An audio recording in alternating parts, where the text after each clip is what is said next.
Мурабаха келишими биринчиден бул банк менен кардардын ортосунда келишим.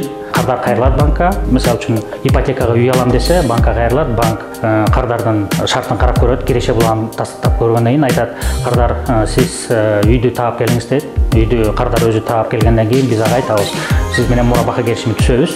Мурабаха келишиминде биз так көрсөтүшүбүз керек. Үйдү канчага сатып алат банк? Биринчи банк өзүнө сатып алат, анан кардарга мурабаха келишими менен сатат. 1 миллион сомго үйдү сатып алсак, мисалы үчүн, биз ага айтабыз: 1 миллион сомду биз сизге 1 жылга беребиз, бирок банктын кирешеси 100 миң сом болот" деп туруп, аягында 1 жылдын этегинде 1 миллион 100 сомду банкка кайтарып бериш керек. Мурабаха келишиминде бул соода келишими деп койсок болот да. Банк сатып алат, кайра кардарга сатат.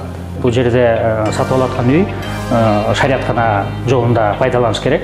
Мисалы үчүн өзү жасаса болот.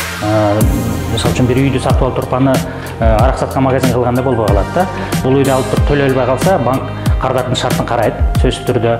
Эгерде кардардын күнөөсү жок, бир форс-мажор болуп калса, анда банк кардарга жеңилдиктерди бериш керек да. Эми аны индивидуалдуу түрдө карап беребиз да аны.